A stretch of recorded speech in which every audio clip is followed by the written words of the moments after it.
Welcome to A Better Jamaica's interviews with the candidates. We at A Better Jamaica have invited all of the candidates for the 32nd Assembly District here on our platform to be interviewed. We have interviewed everyone who would join us, and we are asking the same questions of each candidate. So it gives me great pleasure to introduce our next candidate, and that is Queen Johnson. Good evening, Queen. How are Good you? evening. Thank you. I'm doing well. Oh, great. Thank you. And thank you for sitting down with us for this interview. It is an effort by A Better Jamaica to make sure that we have better civic education in our Sure. districts. So let's just dive right in, okay? Okay, that's fine. Great. All right. First question, Queen Johnson. Why are you running for New York State Assembly? What experiences have prepared you for this role? Okay, so just a backstory. I started civic engagement and protesting and fighting for my rights back in when I was 13 years old. And that was because my neighbor was gunned down by the hands of a police officer and he was unarmed. So in that moment, I knew for sure that I wanted to do something about it. It was very heartbreaking. It was a lot that I had to experience at a young age. And I took the leap of faith and I just started just actively protesting and marching alongside Al Sharpton and that's where it really started from. Fast forward to now, we are in an affordability crisis. And that is one of the main reasons why I'm running. That's my why, the rising cost of living right now, the groceries being high, the fact of the lack of education that is coming into our school systems, and me being a public school teacher. It's all reasons of why I am running. That is my why. And just the fact that, I feel like with this affordability crisis, if someone doesn't step up, we are going to be having the same issues 15 to 20 years later, and we don't have the time for that. And we just need more civic engagement and leadership within those roles. Okay, thank you. So, and I just want a list. So, number one, number two, and number three. What do you see as the three most important issues facing residents of the 32nd AD? Just one, two, and three. Okay, so it starts with the cost of living, and that starts with housing. That is one of the biggest issues that I'm hearing about is housing. The fact of that it's hard for them to even pay their rent, the increases, the carrying charge increases that we are experiencing in Rochdale Village right now. So housing is at the forefront of all of these issues. Besides housing, and after that. Public safety is another issue that I'm hearing more about within the community. The seniors don't feel safe. These children are not being safe. So these are things I'm hearing on that level as well. And the third thing I would have to say is education, the lack of resources that's coming into our schools within South Jamaica, Queens. And we see this more happening inside of the Black and Brown communities. So those are the three. Okay, so we've got your top three most important issues facing the 32nd AD. Number one, housing. Correct. Number two, public safety, which you have a lot of experience in from the Yes. time you were a child, basically. And number three, education. So, uh, starting with the first one, which is housing, what specific actions would you take to address housing in the state assembly? Yeah, so the first thing I want to do is make sure that we keep Rochdale affordable, being that it's the second largest co-op for Mitchell-Lama in New York State. So we want to make sure that that stays affordable. So that is the first thing that I really want to do. And that means that we are going to have forensic audits. So we making sure that they are not, that the residents are not taking on the burden of the financial burden, the financial burden of the issues and the carrying charges that they are experiencing on that level when it comes to housing. So that's the first thing. We want to make sure that Mitchell Lama stays affordable. The second thing is the good cause eviction. That's one of the things that I really want to hone in on. So this way we can make sure that our residents are not just being evicted just because. So we want to push that in the state legislative chambers, which is good cause eviction. Another one is housing access voucher program, which is new, and it does take some funding, but I do think that that is very beneficial for those that are low income New Yorkers who are homeless and or may be at risk of being homeless. So we want to make sure that we have that in place. And then also I'm pushing for a rent freeze. And that's just with rent stabilization. And I know that the Rent Guidelines Board, they are hosting different forums for that. So I do want to push for that too, to make sure that they're not getting any more increases 1 to 2 years of those, and it stays at 0%. Okay, great. Thank you. And second, you said public safety. So, what specific actions would you take to address public safety in the assembly?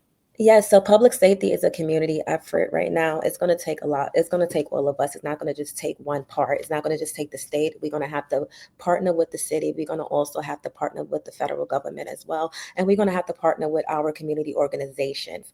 In the churches and the faith leaders, and to make sure that we are keeping our community safe. Another thing that I want to bring back is tenant patrol. I know when I was growing up in the 90s, our community and our block always took care of each other. So that's what I want to bring back into this community as well. So when we talk about the nature developments, we want to bring tenant patrol into those areas where the tenants come and they sit down and they're protecting their own communities, and community patrol as well.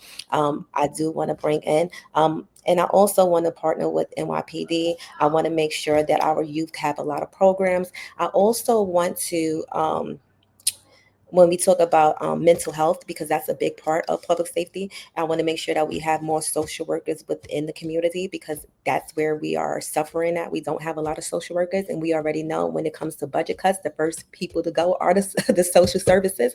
So we want to make sure that we are actually keeping them in as well. Okay, thank you. And lastly, we talked about education as one of your top three most important issues facing the 32nd Assembly District. So, what specific actions would you take to address the issues surrounding education in the state assembly? So it's a lot of things that I want to do in the state. I don't want to just protect the children. I will also want to protect the teachers, because as me being an educator, I know firsthand the lack of value that teachers that they have, and the fact that we don't feel as valued, and the lack of resources that are going into the school system, and also when it comes to special education services. So as a biology teacher for 9th through 12th grade, I teach ICT, which is integrated co-teaching. So I am considered the general education teacher, but we also have a special education teacher. But however, what I have learned is that a lot of the IEP services are not being met in that setting. When we talk about the actual guidelines of what they need and the services that they are supposed to be getting versus what is actually being given in the classroom, and that's due to lack of staff, lack of educators, and so forth and so on. So I want to make sure that we have oversight over that, and I also want to make sure that we have oversight over the school budget, because I feel like when it comes to the school budget, it's a lot that the community don't know. So we want to make sure that the school budget is representing the students first, and the best services that is needed for them. So that's what I want to do on the school level when we talk about education. Thanks. Well, my next question has to do with public schools. Mhm. What changes would you advocate for? I noticed that you did answer that a little bit already. Is there anything else you'd like to add as far as changes that you'd like to advocate for in public schools? Absolutely. So one of the biggest changes is smaller classroom sizes. I feel like in smaller settings is better, because right now our class sizes is around 30 to 33 students, with only two teachers. And again, I teach ICT, so we have the special education side, and then we also have the general ed side. So if we had smaller classroom sizes, I feel like a lot could get done and a lot of instruction can happen within that time frame, especially when we're only talking about 45 minutes to teach our children. So I definitely want to push for smaller classroom sizes. I also want to push for more funding for student teachers, because a lot of student teachers are coming into the classroom, and again, DOE has a shortage of teachers, but then the student teachers are not being compensated for their times. I also want to push for more wages for teachers, because right now, as at 8 years, then that's when you see top dollars of six figures. And I think it should be less than that, especially with the type of work that we do. Mhm. Wow. Shout out your school. What school do you teach at? So I started off at August Martin High School, but now, yes, I started. That was my first school. I started off at August Martin High School, and then now I'm at Roosevelt. But yeah, I started off at August Martin. Nice. Roosevelt on Long Island. Yes, yes, yes, Nice. yes, yes, Oh, yes. awesome. That's funny. Right, literally around the corner. Love it. So which one, Roosevelt or Uh, the uh, August Martin. August Martin? Yes, yes, yes, yes, yes, yes, I yes. love it. Thank you for that. So shout out to both schools. Um, so we've talked about that, and I guess just to dig a little bit deeper, you are in the classroom every day. Yes. Is there anything as a teacher going to the state assembly that you have inside knowledge of as far as our students? So something that you would specifically advocate for because you see it all the time in public schools. Yeah, that would be students with disabilities because I'm in the classroom with them all the time. So that would be something that I would definitely be pushing for. Like I said at the beginning, just making sure that their needs are being met. And also, another thing that I would push for while being in the classroom is the fact of what I have seen is, because I teach science, is that on the 12th, like 10 and 12th graders, not all, but some, they have it's a comprehension, a literacy issue. That's what I would say. There's a literacy issue. So what I would want to do is I would want to bring more literacy back into the classrooms, and not just starting on the high school level. I'm talking about starting from elementary, pre-K, bringing it there, because when I was going to school, I had literacy and I was learning how to read before I was 5. And I know that things have changed in the school system since then. But I do want to bring that back because I feel like I have seen so many of my students that they have a comprehension issues, have a literacy issues, and some do not know how to read, and they're not talking about that enough in the classroom, and that's what I'm seeing. So I do want to bring more programs and more funding in that aspect when it comes to students and reading and literacy. Thank you. And that's like an insider's view from someone who's in the classroom every day. So thank you for that. It's Yes, very insightful. yes, And you did just talk about budgeting. You did just talk about, yes, uh, budgeting and having enough money for it, and even paying student teachers, which is like yes. huge. That's a big one. Yes, yes, yes, yes. So, speaking of budgeting, how would you approach New York's budget challenges, and what spending priorities would guide your decisions? Yeah, so when we talk about budgeting, we have to, before I can answer that question, we have to just hone in on the fact of that there was a $268 billion budget and that it was due on April 1st. However, you've seen how many times that it had got extended in a short period of time. And it was a lot that was going on. And this is, this was the most that we have seen in 16 years. So, there's a lot that I would like to do with the budget, but the first thing I would want to do is bring the community to the forefront of this budget, because a lot of times the community don't know exactly what's going on with the budget. And then we're making decisions for the community without even the community knowing. And what I have learned is that New York State does not have a revenue problem, they have a spending issue. And that is something that we want to change going into the state legislature. So again, bringing the community, having workshops, letting them know, okay, what issues or what do you think this budget should go towards? Should it go towards education? Should it go towards housing, or more programs, more the community organizations? Like, so just dimming it up that way. And just being very careful about the spending aspect of it, because we want to make sure that we are servicing everyone in AD 32, because it has been a lack of investment in this district for far too long. So we want to make sure that we are servicing and we are prioritizing the needs of the people, and the people are who come first. Thank you. All Mhm. right. Not anyone in the 32nd, but a lot of times, especially across Queens and across the state, we have local elected officials who are elected and then we don't see them again, or we rarely see them again, or they just kind of stop communicating. So, if elected, what steps will you take to remain accessible and accountable to the constituents of the 32nd AD throughout your term? I'm glad you said that because that is so true. Every time I knock on doors, that's the first thing they talk and they say, like, listen, like, all right, not nothing towards you, but we gonna see you again, or is that gonna be it? Like no disrespect. So I get it. But no, what I think is that access is very important. And the way that we want access to them to sign our ballots, to get us on the ballot, to give us the opportunity to run in the first place. We want them to hear our message. I think that we owe that much to them to stay visible at all times. So, what I want to do is I want to make sure that I have an open door policy. And that means that you can come to my office at any time. I don't like, and this is probably, I feel like it's a strength, but sometimes I feel like it's a weakness because I don't like delegating the work. I like to do the work. So I want to make sure that I am available. I want to host a lot of workshops. I want to host a lot of job fairs like once a month. I want to have the community involved. And this is our seat. This is not my seat. This is considered our seat. So I really want to have them involved in the whole process from the beginning. I want to have civic engagement lessons. I want them to know exactly what is being done on the state level, what I can and cannot do, because I feel like that is something that is lacked within the community as well. A lot of people don't know what the state assembly do, and the things that we have control of and the things that we do not. So those are things that I would really want to do in within the community, and just make sure to stay accessible.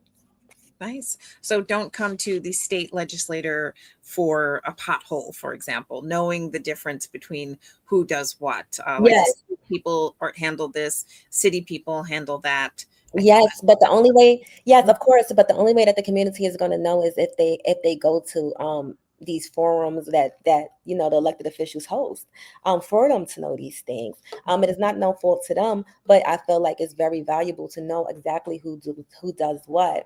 And even if I'm not able to help in that area, at least I'll build those relationships where I know that I can recommend or refer that person to where they need to go to and get the help that they need at that time too. So thanks. All right. So fast forward into the future. You've been elected and it's January of 2027 and it's your first day on the job. What does day one look like? so day one looks like me getting straight to work. And that's really trying to figure out exactly how the budget was allocated, what came into the community, what has not come into the community. And where we go from there. I also would like to be able to build those coalitions and those relationships while I'm going through trying to figure out it, because at the end of the day, the reality is I am a freshman, so I'm always trying to learn exactly what I need to know for day one. But yeah, just making sure that I know exactly where everything is as far as the allocations and where do we have to go, and just making sure that everything that investments come back and within the community as well. So that's what my day one really looks like, just getting my feet in the door and figuring out exactly what needs to go where and how to navigate. Right. Thanks. And also where the printer is, because Yes. that's always a challenge as well. Yes. Sidebar kind of question. What is your favorite? It's Friday night or Saturday night. What is your favorite restaurant to go to in the district? My favorite restaurants. Okay, so I like The Door. I do.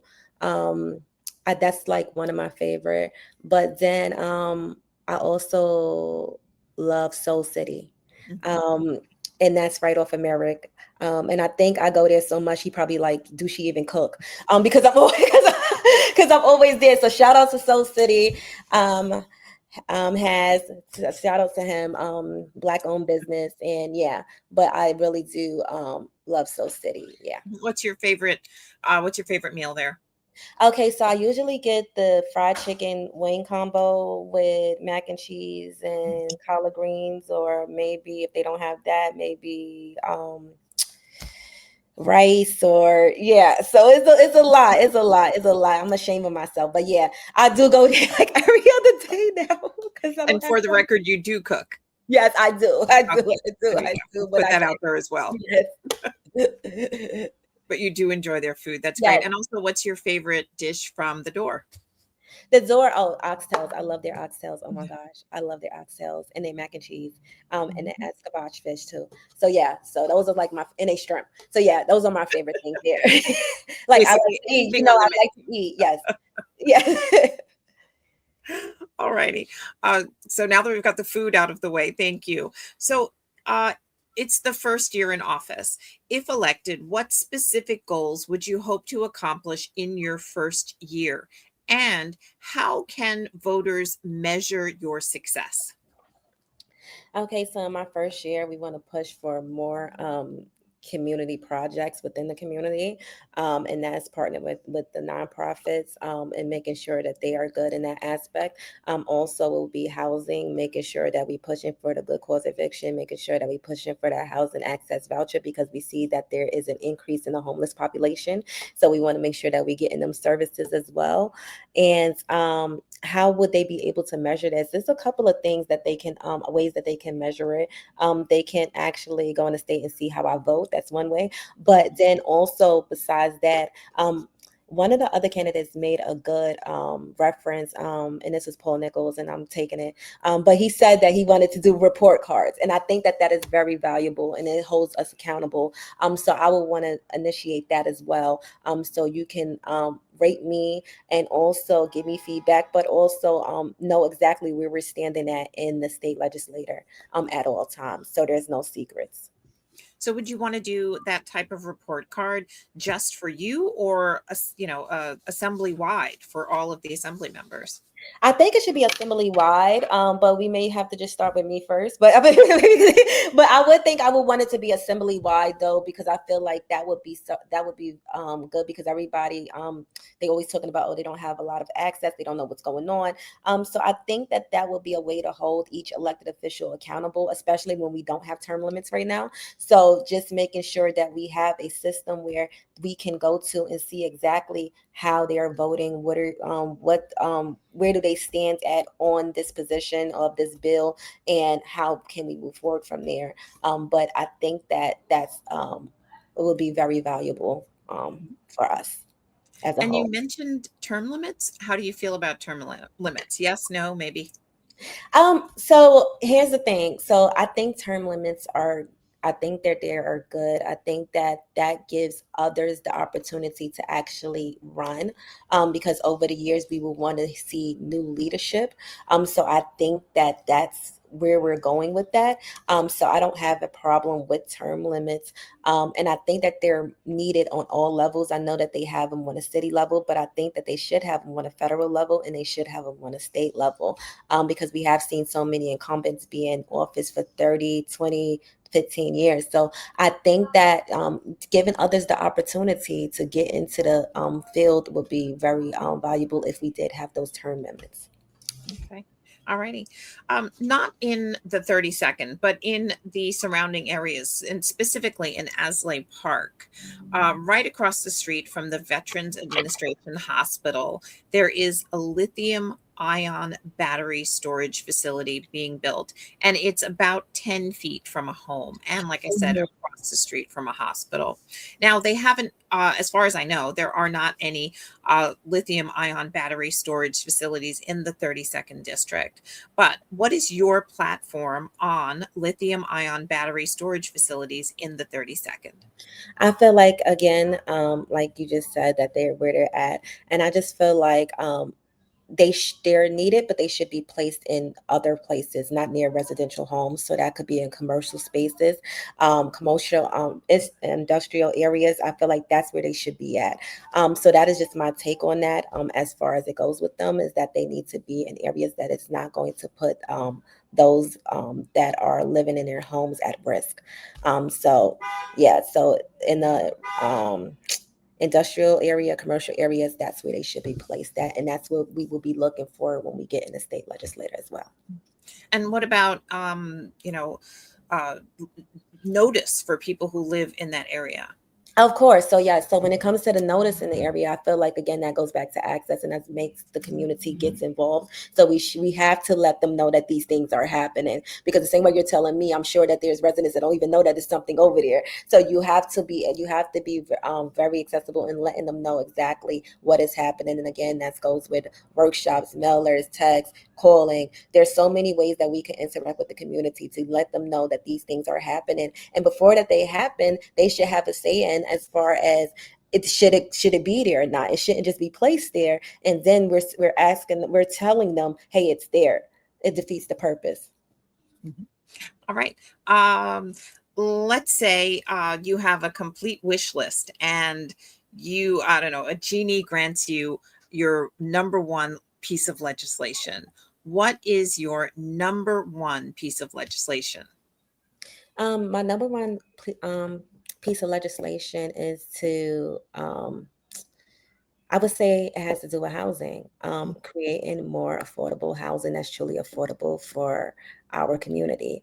And that way we can stop the homeless population, we can stop the displacement, and it will start there. So I think that would be my number one is to make sure that we have more affordable housing and we can limit the actual homeless population and the displacement that we are experiencing as a whole.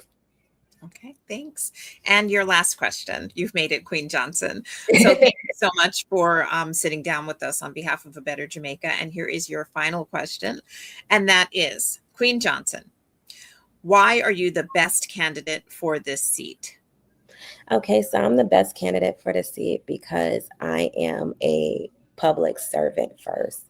I have been serving my community. Um, if it's not just in South Jamaica, but when I was living in Brooklyn as well, I've always been a servant. That is what I do, and I'm not a career politician.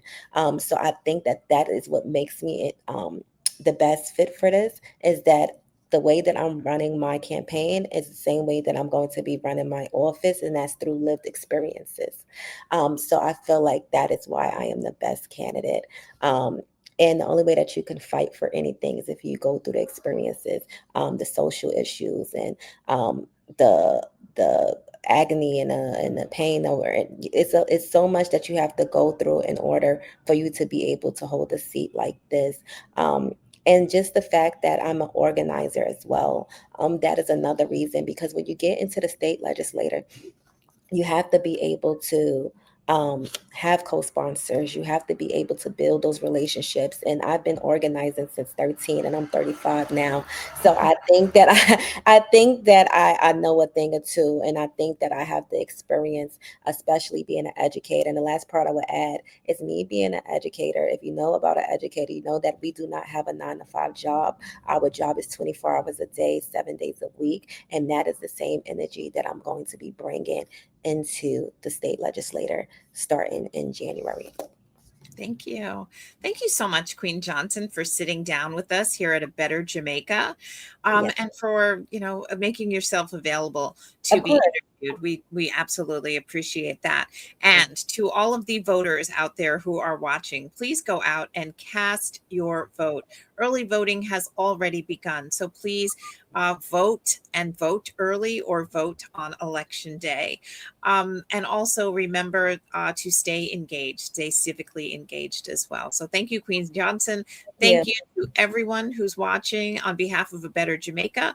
Thanks so much for watching, and we'll see you again with candidate interviews very soon. Thanks Thank again. you. Thank you. Thank you.